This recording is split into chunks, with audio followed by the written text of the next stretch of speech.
Алейкум. Ассалаумалейкум. Не болып жатыр? Сейф құпия сандары комбинациясы арқылы ашылған. Сейфте не бар екен? Ақша ұрланған. Бұзу немесе сұндыру іздері байқалмайды. Ешкім ешнәрсе естімеген, көрмеген. Бірақ кабинетте бастықтың қызының саусақ іздерінен басқа ештеңе табылмады. Демек, бастықтың қызы болды. Түсінбедім. Не ол қыз? Тым ақымақ қыз. Әйтпесе неменеге соғынан із қалтырған? Не бұл қыз? Тым ақылды қыз. Әдейі маған жала жаппасын деп, іздерін өшірмей кетті. Немесе тағы біреу бар. Кінәні сол қызға аудармақшы. Толық құжат тұрысында. Іздейміз. Іздейміз.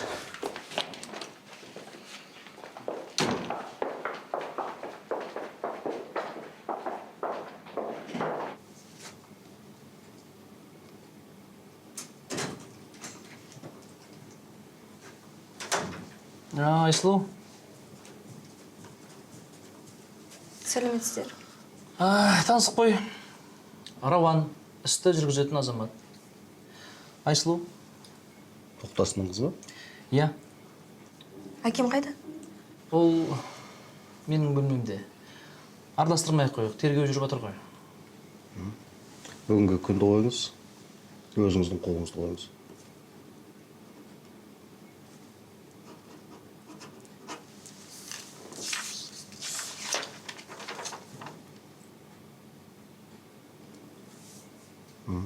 Бәрі дұрыс сияқты.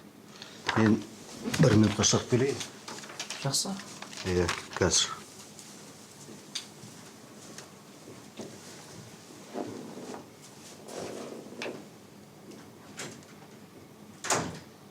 Қайсар аға, осыны кім істеді екен? Сейфте ақша барын білетін адам істеген. Бірақ бұл ақпарат бәріне мәлім болды ғой.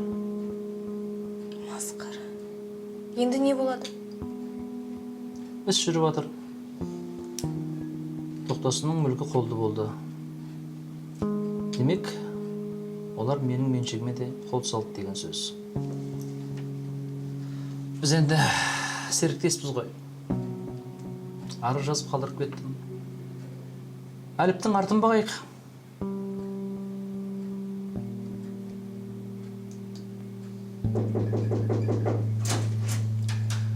Сіз дәлізде тұра тұрыңызшы.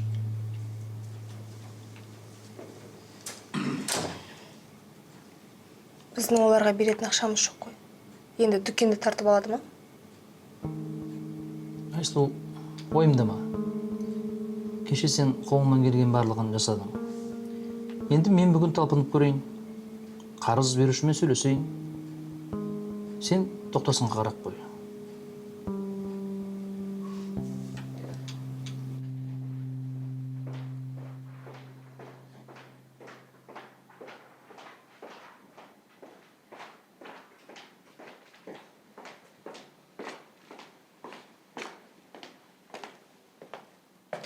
Сіз кімге келдіңіз?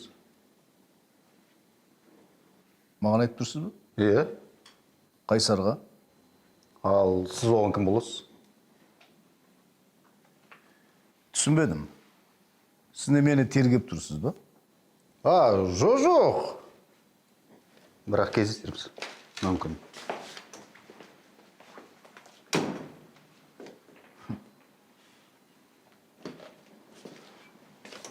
Ол қайда жүрсің? Не болды? Жаңағы бәлең қамап қоя жаздады ғой мені. Жарайды. Тамақтанып алайық жүр. Қызық адам.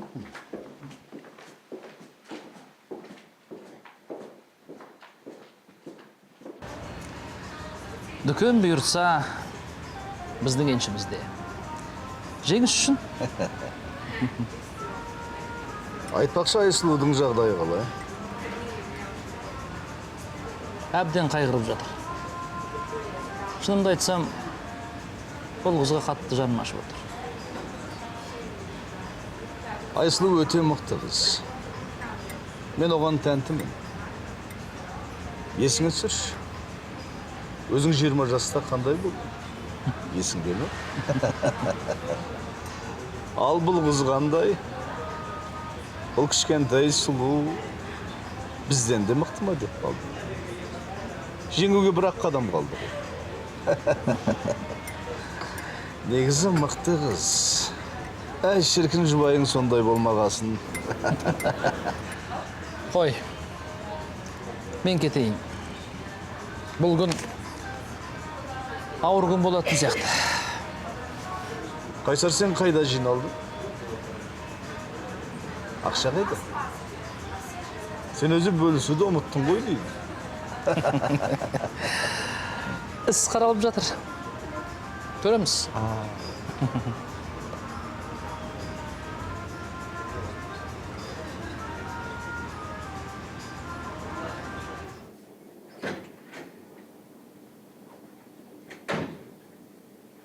Иә, мұнда не болып жатыр? Қалыпты жағдай ғой. 48 сағаттың ішінде осы кабинетке кірген келген адамдардың тізімдерін жасап жатырмын. Сонымен? Сонымен сол. Сол адамдарды біртіндеп осында шақырып, сұраймыз, білеміз, тергейміз. Жарайды, мен қазір келем.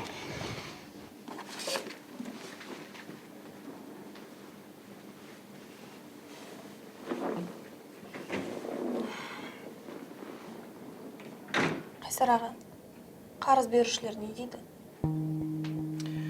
Мен қарызды қайтару мерзімін шегерттім. Қанша уақытқа? Кешке дейін. Кешке дейін ақша таба аламыз ба? Айсұлу, уайымға уақытын жұмсамайық. Одан да ақша табудың жолын қарастырайық.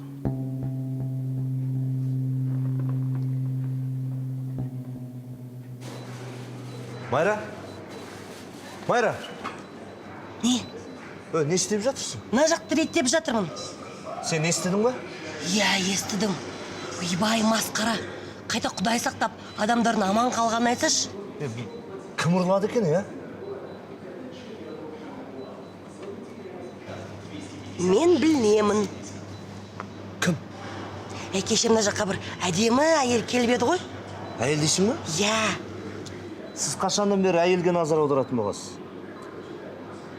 Әдетте сіз тек ер адамдарға ғана назар аударушы едіңіз ба? Туф, сабыр қойшы, мен шын айтып тұрмын. Кеше мына жаққа есінде ме? Қоңыр пальто киген, шашы бұйра-бұйра, әдемі әйел келіп еді ғой? Әдемі шашы бұйра-бұйра, қоңыр пальтосы. Иә. Бірақ, сол бір көргеннен бар, суқаным сүймеген. Маған да ұнаған жоқ. Құдай өзі кешірсін. Бірақ сол ғой ұрлаған. Иә, енді біз осыны айтып беру керекпіз. Басымызға бәле тілеп қайтеміз. Тыныш жүргеніміз дұрыс. Көрдім деген көп сөз, көрмедім деген бір сөз. Басымызға бәле болмасын. Туф, сабыр қойшы, қай-қайдағын айтпай. Егер біз ұрлықшыны табуға көмектессек, онда бізге үлкен алғыс білдіру мүмкін. Білмеймін. Сенің идеяң маған ұнамады. Қорқақ.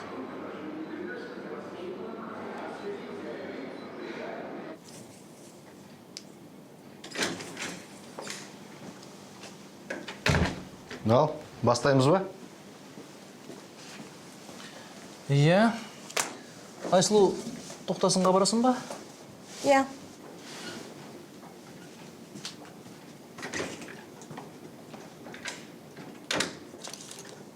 Ал, Рауан, бастаңыз.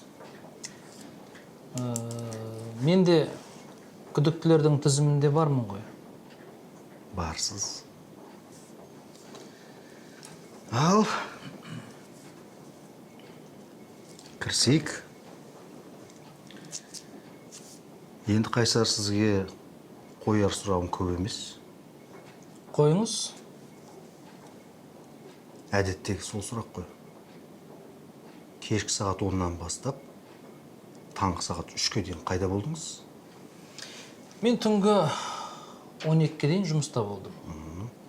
12:30-нан таңға дейін үйде болдым. Оны менің әйелім растап бере алады. Неге жұмыста кеш шықтыңыз жұмыстан? Жақсы сұрақ. Жалпы мен жұмыста кешкі 6-ға дейін, ары кетсе 8-ге дейін болам. Бірақ кеше біздің супермаркет үшін өте маңызды күн болды.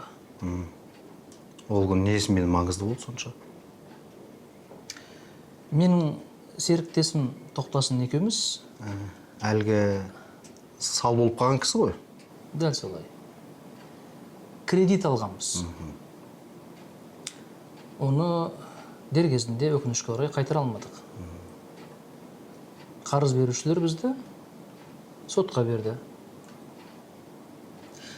Осы айдың 20-сына дейін қайтармасақ, олар бізді банкротқа ұшырататынын айтты. Әрине бұндай жағдайда біз дүкеннен айырылып қалатын едік. Енді бүгін 20-сы ғой. Дәл солай. Сондықтан да мен осы күндері қатты уайымдап жүрдім. Түсінем.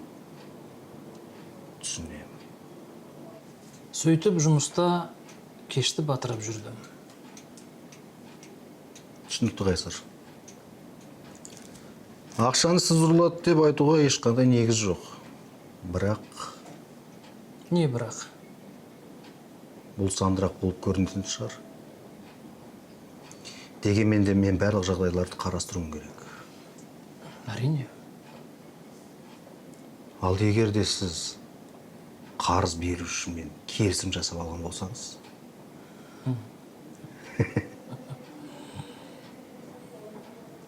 дегенмен де бұны дәлелдеу өте қиын болады. Сіз мені әбден қорқыттыңыз. Сіз сейфтегі ақшаның бар екенін де білмейсіз. Сейфтің құпия кодын да білмейсіз, әрине. Солай ғой? Солай. Онда сізге сұрағым жоқ. Әзірше.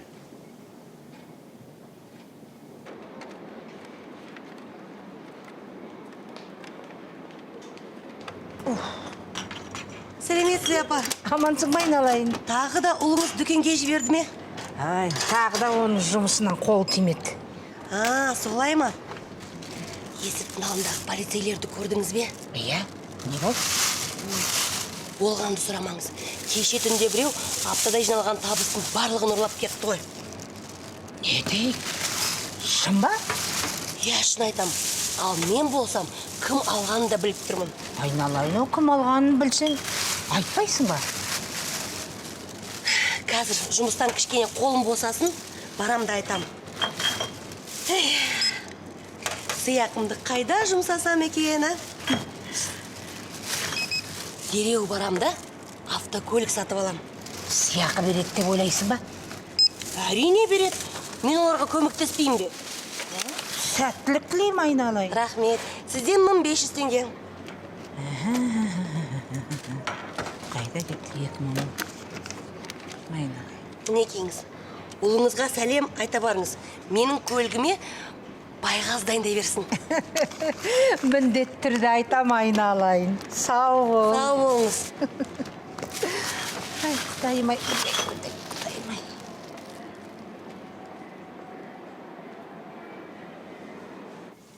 Тағы да сәлеметсіз бе? Сіз мені неге шақырттыңыз? Соны маған түсіндіріп беріңізші. Куәгерлер кеше сізді осында келді дейді ғой. Иә, келдім. Бірақ менің келуімнің бұл іске еш қатысы жоқ. Көреміз. Сіз менімен дұрыстап сөйлесіңіз. Әрине. Меніңше осы ақшаның жоғалуы әбден сізге қана қолайлы. Ойланып сөйлеңіз.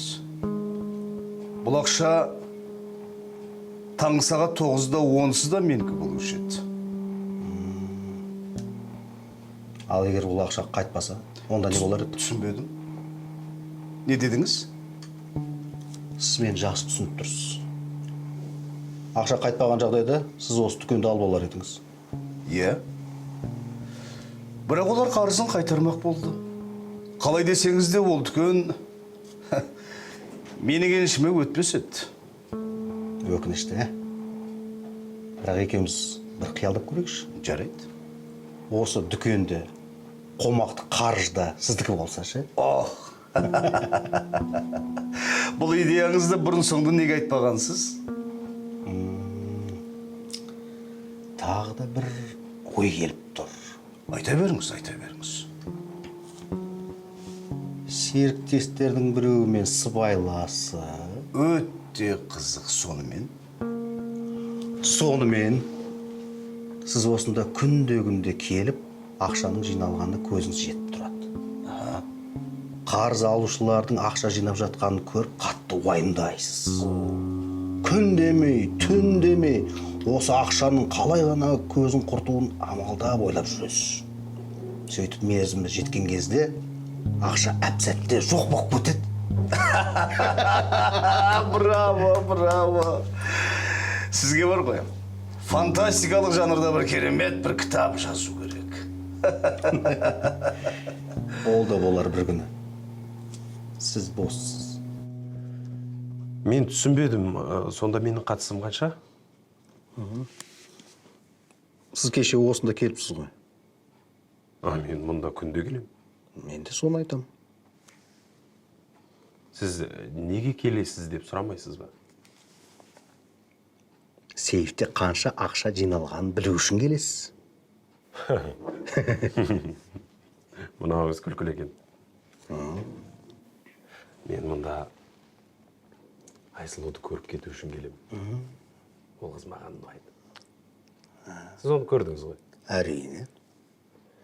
Сұлу, ақылына көркі сай. Ондай қыздар қазір аз. Ол сізден кіші емес пе? Махаббат жасқа қарамайды. Басқа қоятын сұрағыңыз бар ма? Басқа сұрағым болса, біз сізді табамыз. Асыға күтемін. Біз де.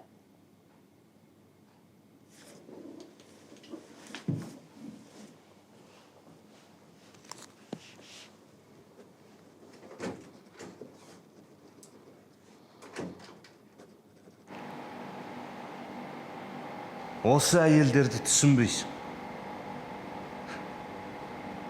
Құдай біледі, солар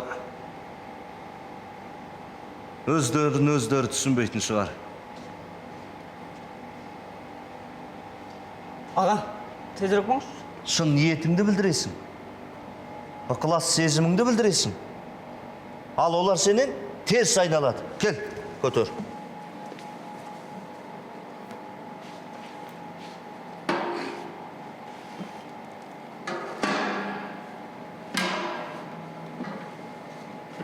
Ақыр.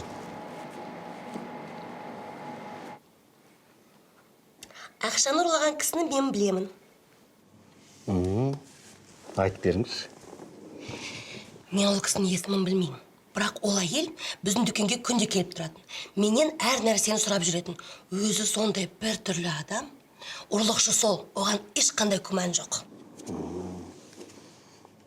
Егер ол кісіні көрсеңіз, танисыз ба? Әрине. Мен бір көрген адамды екінші рет көрсем, бірден танып қоям. Айтпақшы, сыйақы мәселесі қалай болатын болды? Сыйақы. Майра, егер сіз ол кісіден күдіктеніп жүрсеңіз кешеден, неге тек қана бүгін бізге айтып отырсыз? Мүмкін сіз сол кісімен келісіп алған шығарсыз, Ол әйел дүкенге күнде келіп тұрады. Сіз оны жақсы білесіз. Дұрыс қой? Сіз кассада тұрасыз. Демек, сейфте қанша үлкен ақша бар екен, сіз деген жақсы білесіз. Ол әйел сейфтегі ақшаны ұрлап алады да, сізбен бөліспей қояды. Сіз одан кек алу үшін бәрі келіп бізге айтып бересіз де, соңғы келіп сыйақы сұрап отырсыз. Дұрыс қой, Жоқ, олай емес. Құдай сақтасын, мен ондайым жоқ.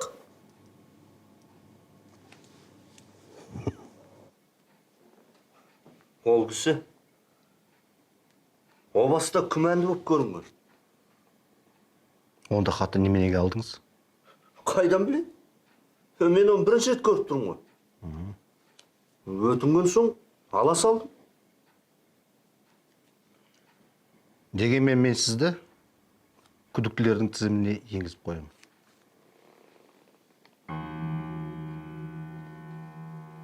Иә, мен онымен сөйлескем.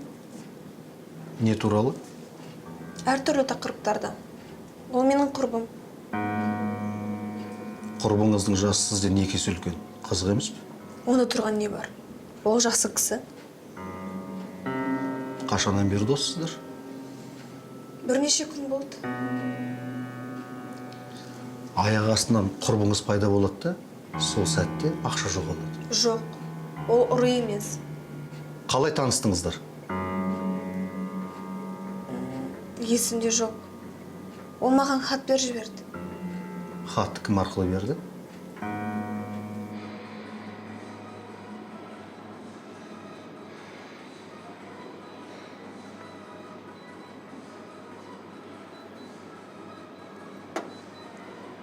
Қалай? Әлгі ұрлықшын табуға көмектестің бе? Иә. Енді міне, сенің кесіріңнен екеуміз де күдіктілердің қатарындамыз. Енді сен не? Мені кінәламақшысың ба? Оған біз екеуміз де кінәліміз. Қалайша екеуміз? Майра, Солай. мен саған о баста айттым ғой. О баста айттым. Басымызға пәле болады деп. Сыйақы аламыз. Алғыс аламыз.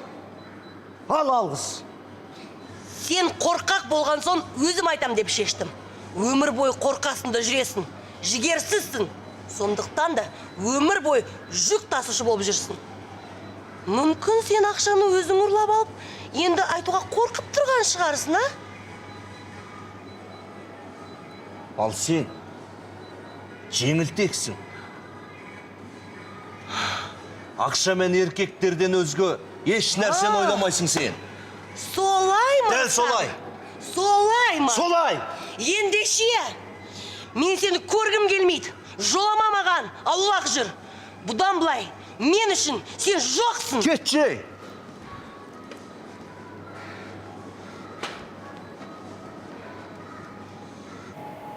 Маған әлгі тергеуші ұнамайды. Неге? Жақсы маман сияқты. Жақсы маман сияқты. Бәрін біліп қояды деп қорықпайсың ба? Білмейді. Қайсар, тіміскілей берсе біліп қояды. Олай болса оған жақсылап сыйлық жасаймыз. Мұндайлар сыйлық алмайды. Ойымдамаш. Ол еш нәрсе білмейді. Бәрін тергейді де кетіп барады. Сөйтіп уақыт өткен соң істі жауып тастайды.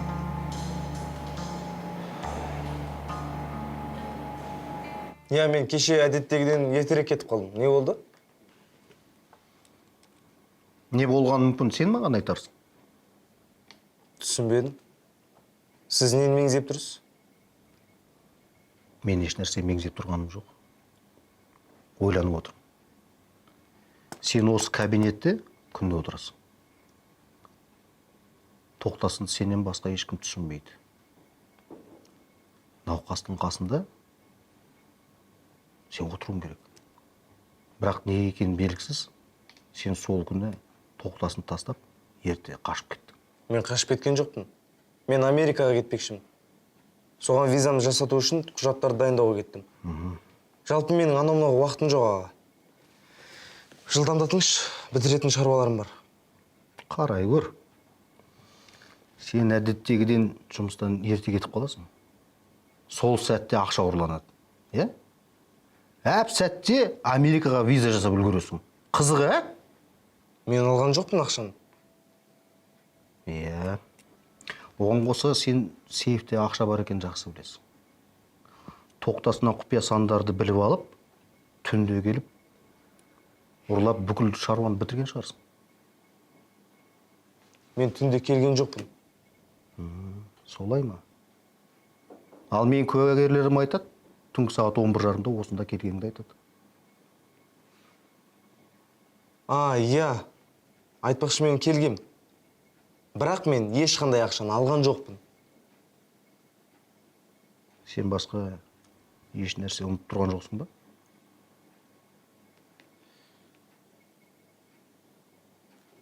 Иә, айтпақшы, Мен Айсұлудың құрбысын көрдім. Аты кім? Оның аты Сәуле. Иә. Сәуле. Жақсы. Жақсы.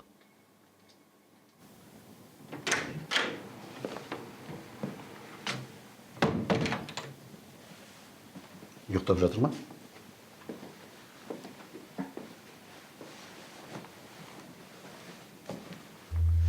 Біз Сәулеге хабарласа алмай жатырмыз. Біздегі оның телефон нөмірі өшіп, байланыс аясынан тыс жерде. Сонда ол маған өтірік айтқан ба? Белгісіз. Әлгі сіздің досыңыз Серікті де таба алмай жатырмыз. Ол жайлы өзге ақпарат жоқ па сізде?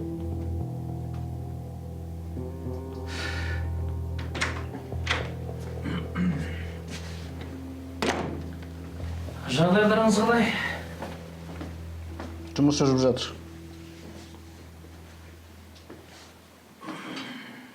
Қайсар аға, 6 сағаттан кейін олар дүкенді тартып алады. Айсұлу, ойымды ма? Алды әлі 6 сағат бар.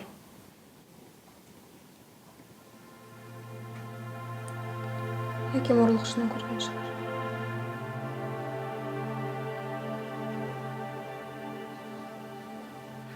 Егер саусағын төмен қозғалтса, я дегені. Ал егер көлденеңнен қозғалтса, Жоқ дегені. дәл солай. Сандырақ. Дегенмен де бағымыз сынап көрейік. Тоқтасын, сіз орны көрдіңіз ғой? Көрді. Онда осы бөлмеге күдіктілерді бірінен кейін бірін кіргіземіз. Егер де арасында ұры болса, онда маған белгі беріңіз. Жақсы. Бар, бір-бірден кіріңдер.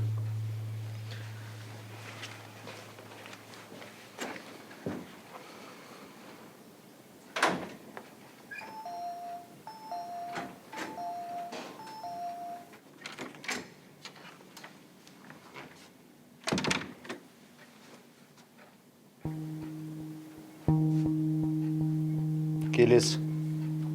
Рахмет. Өтірік айтпайды екенсің.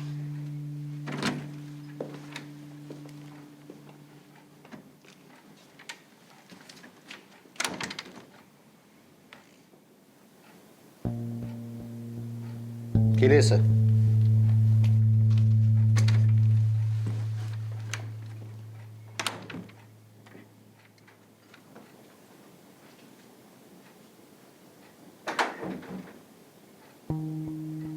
Келесі.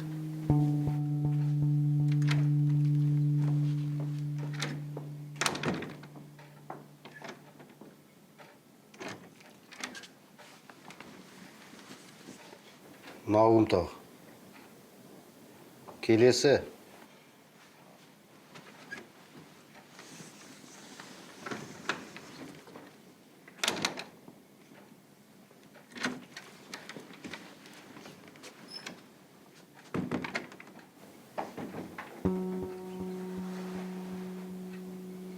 Келесі.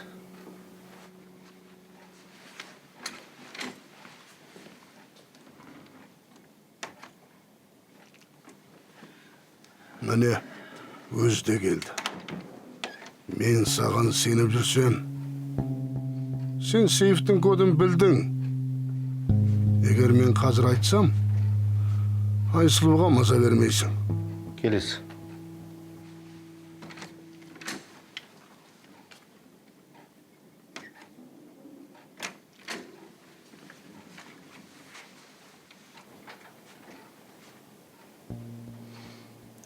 Келесі.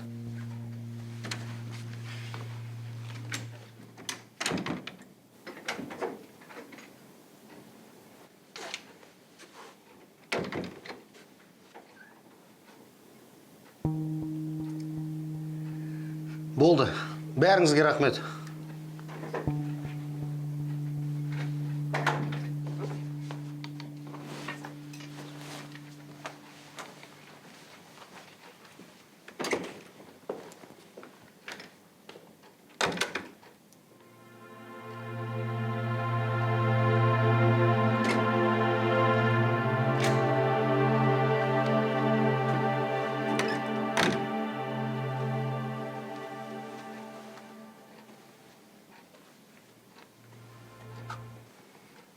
Сөйтіп, ешкімді танымай қалдың. Жарайсың. Бірақ та сен ойланбадың. Дәл осы тұста бар күдікті Айсұлуға аударып жібердің. Мен не істеп қойдым? Рауан, Абай, тағы бір мәрте қайталайықшы. Мен ұрыны көрсетем.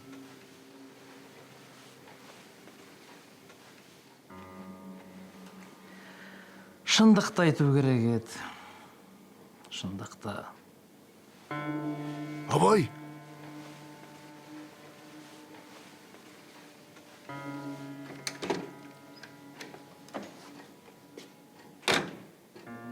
Абай.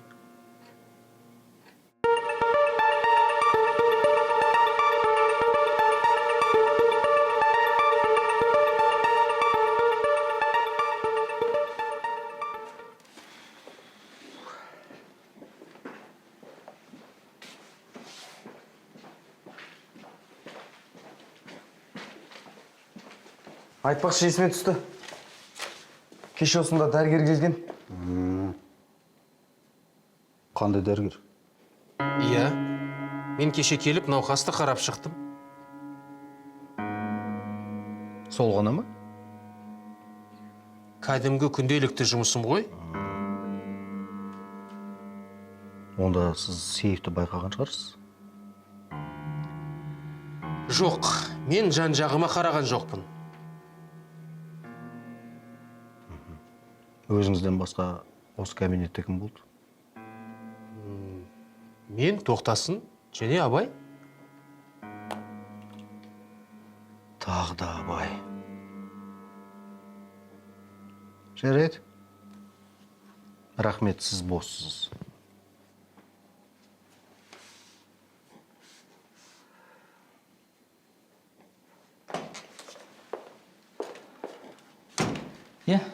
Сөйлестіңіздер ме? Иә. Не айттыңыз? Болған жайдың бәрін айттым. Тоқтасынды қарап шыққанымды, Абаймен Айсұлумен сөйлескенімді, Израиль туралы. Ту, мен Израиль туралы айтуды ұмытып кеттім. Қандай Израиль туралы? Китай. Енді олар ақшаны таба алмайды. Қанша уақытты босқа өткізіп алдық.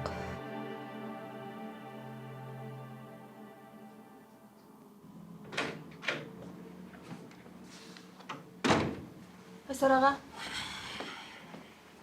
Тапты ма?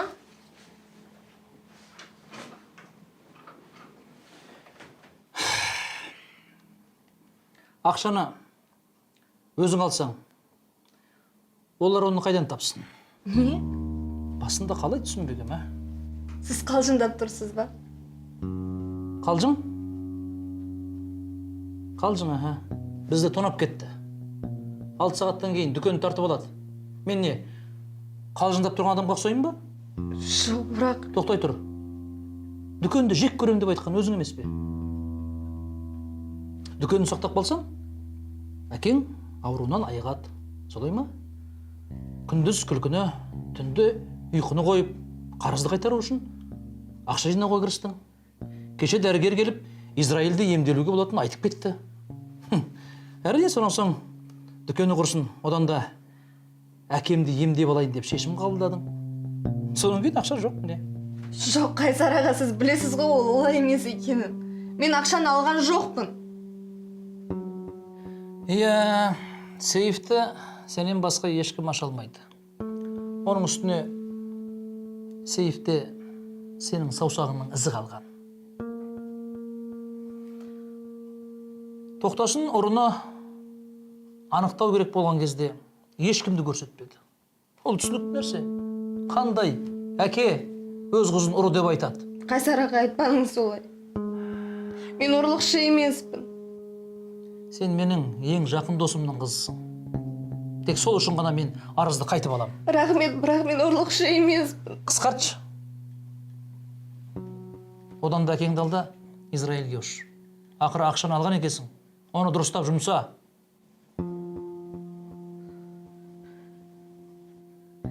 Әкем ұрыны көрді.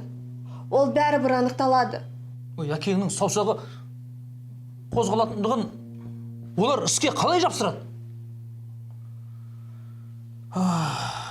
Айсұлу, қалай ғана сенің қолың барды? Сен мен емес. Әкеңді тонадың ғой, а? Жоқ, мен емес, Қайсар аға.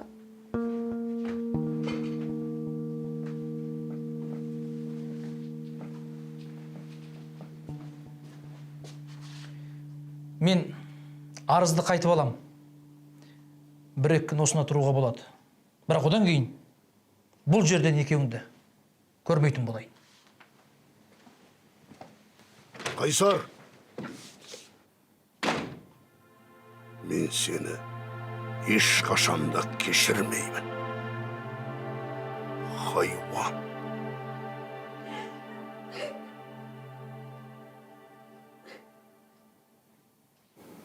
Рахмет.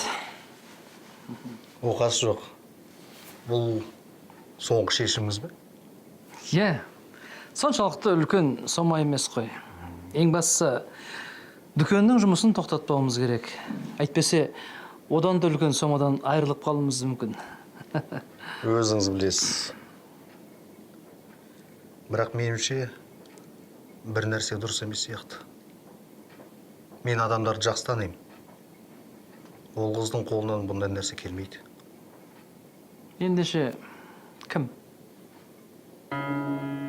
Өзі арамызда ма? Әрине. Ақшаны не сіз, не талап ұрлады. Болмаса екеуіңіз бірігіп осы істі тындырдыңыздар. Әттең мен бұны дәлелдей алмаймын. Сіз қателесіп тұрған сияқтысыз. Сау болыңыз. Сау болыңыз.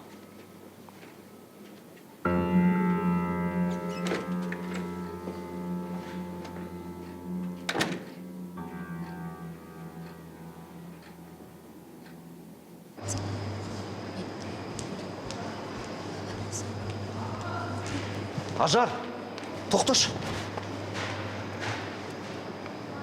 Білесің бе?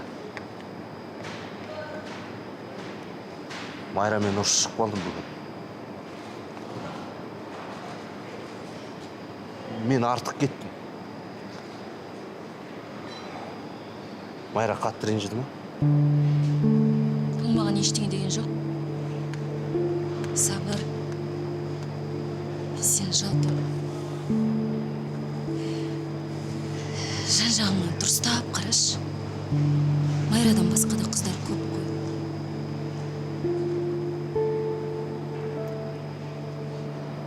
Кешір. Бірақ маған Майра керек.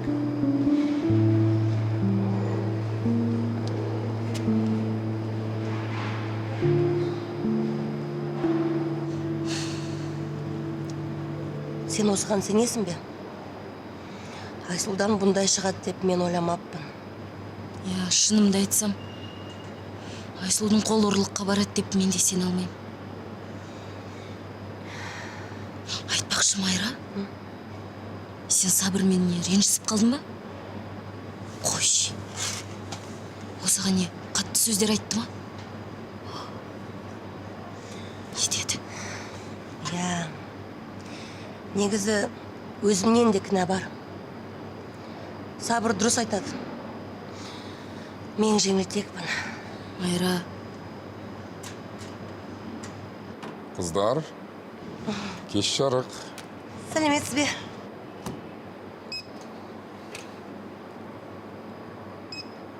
Бұрын мұндай әдемі қыздарды көрмеппін. Ой, қойыңызшы. Сіз де айта береді екенсіз. Майра, тым әдемі екенсіз. Мен атымды қайдан білесіз? Бейджикте жазылып тұрған жоқ па. Сізден 995 теңге.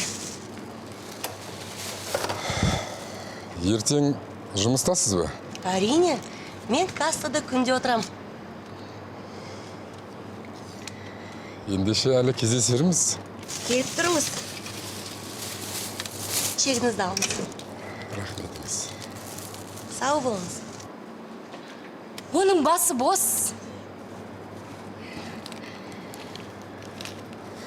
Нағыз полковник.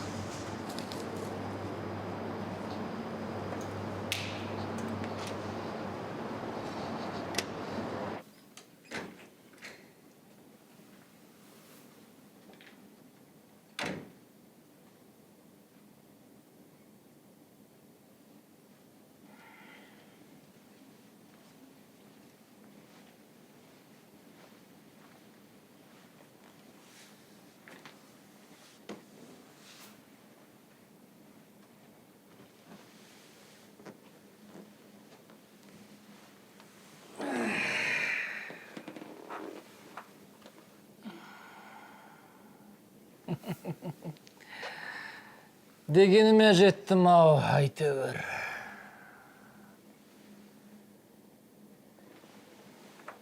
Мен жеңдім. Тоқтасын. Сен жеңілдің. Енді дүкен